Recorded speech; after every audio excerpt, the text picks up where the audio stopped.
Alright, hey there! Welcome back to my channel. I am Victoria Yates and I am 1 week postpartum. 1 week and a couple days. So I recently had a baby. He was born last week. He was born on Valentine's Day.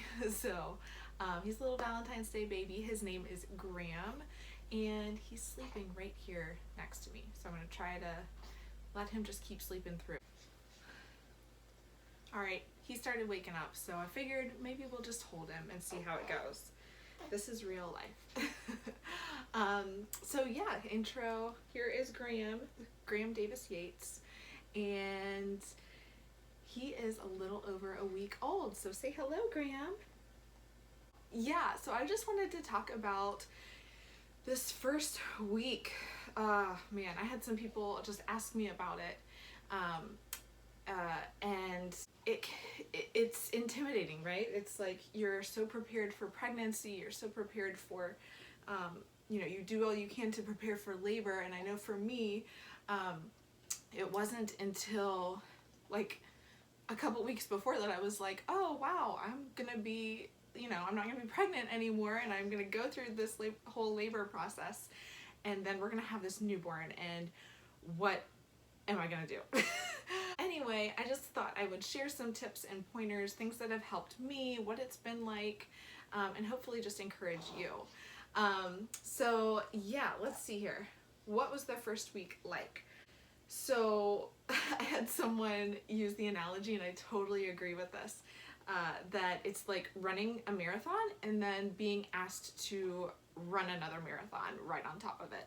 I had a pretty intense labor of 36 hours from the start of early labor until delivery, and it was exhausting. So then on top of that, I'll share my birth story in the future. And anyway, on top of that, you kind of come out of this whole long, arduous labor experience, and then they give you have this newborn, and that is a whole experience in and of itself. So yeah, you get this little newborn, and it's learning to care for him or her, and feeding them around the clock and learning breastfeeding. It's a lot.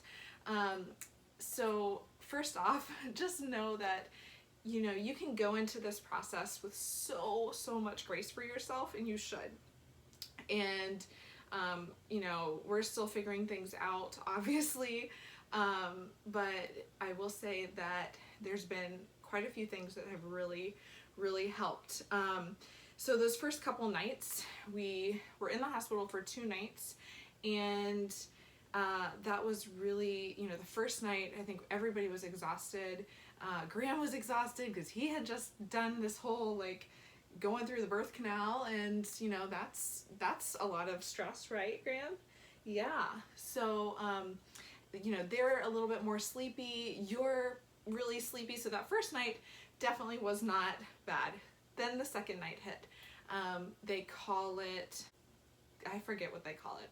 Anyway, second night is the night of cluster feeding, and I remember laying in bed after feeding him nonstop for 3 hours.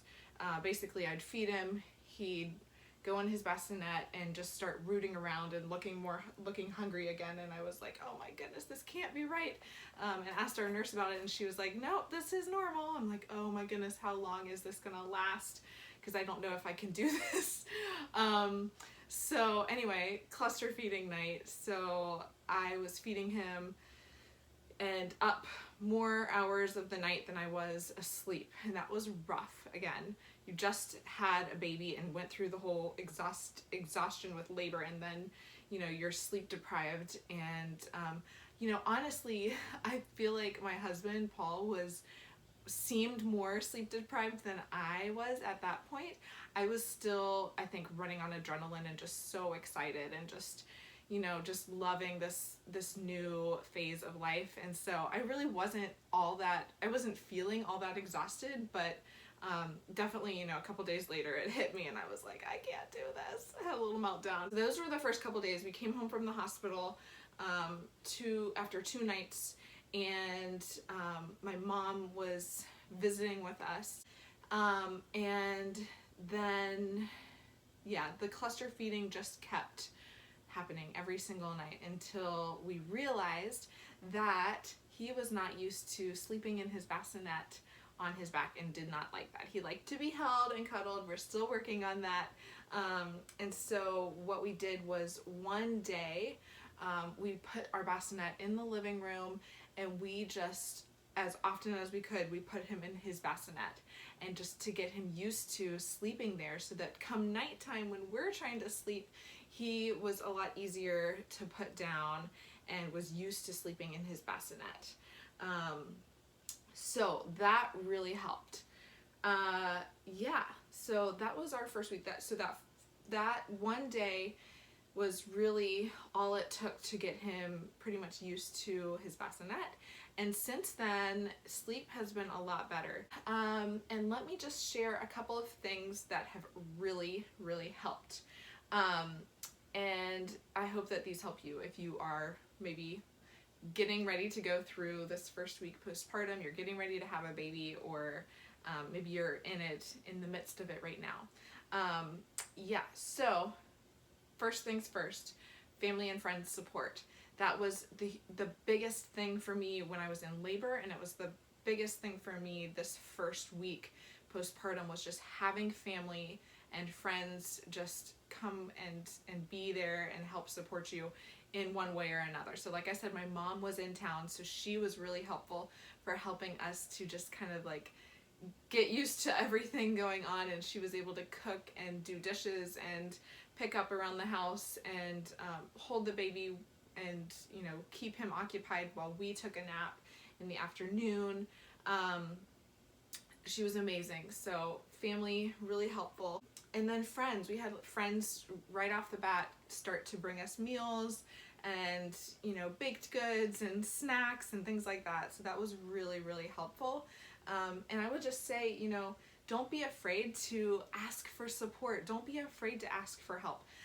That is a weakness of mine. I like to take control and do everything myself, but it was so important to really just accept help. And so I just want to encourage you, accept help from other people. You don't have to do this alone, and people want to help you. I think that was something that I really just had to get into my head, is that people wanted to help me, and they still want to help me. And so just be open to that. Also sharing the responsibility with your spouse. So Paul has been such a huge help. And one thing I've realized is he really wants to help out, and he wants to be involved in caring for our little baby boy. And, you know, I think a lot of times, I don't know about you, but for me, I feel like I have to do it all. Getting ready every morning has been really, really huge for me. I feel my best when I change my clothes and don't just stay in pajamas every day, even if it's going from one pair of leggings to another pair of leggings, or one t-shirt to another t-shirt.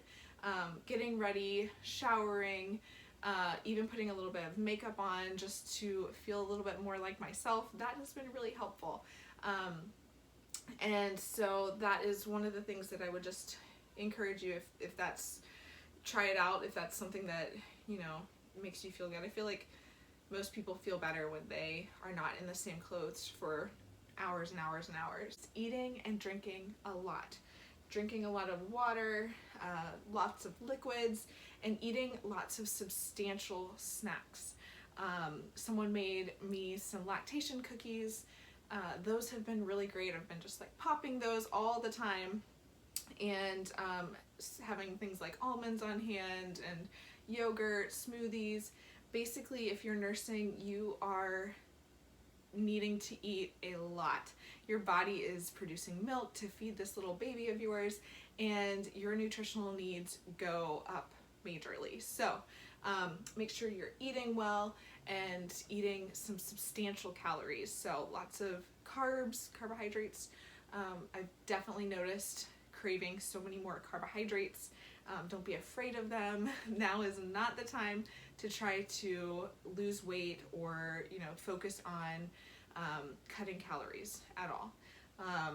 your milk supply just really needs you to be eating, and your baby needs you to be eating a substantial amount. And then drinking lots of water. I did not realize how much water that it goes into making milk. I mean, it makes sense because it's liquid, but let's see, I put my water bottle down.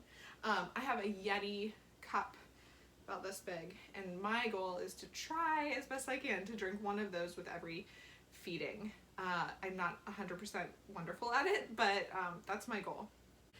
Napping. Napping is important. I was really good about napping those first couple days, especially when my mom was here. Now that she's left, I am not a good napper. I don't like napping, but I've noticed I'm a little bit grouchy in the evenings when I don't take a nap, and just exhausted, and especially with that being the time that Graham gets really cranky.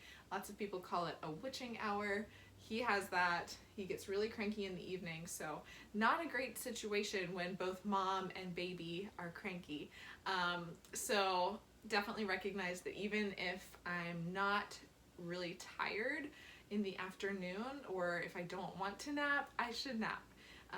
Same goes for you probably. Napping is good, and it is helpful, especially, you know, trying to not catch up on sleep, because I feel like it's nearly impossible to catch up on sleep right now, but just to be able to stay on top of it and be your best self. Getting outside once a day if you can. Getting outside, going for walks. That's one thing that my midwife recommended right off the bat, was getting outside and doing just a little walk. So it started with just walking up the street and back for me. And then little by little, we've increased the distance. I've increased the distance that I'm going, and just taking it day by day and seeing how you're feeling. That's really the main thing to note here, is every day is going to be different. You're going to feel different in your body. Your body's going to tell you different things for, you know, how much it can take in a day. And so just be very, you know, open to listening to that. And, you know, whether it's, like I said, just a quick walk up the block or a little bit more of a walk. Thankfully, it's been really nice here. It's February.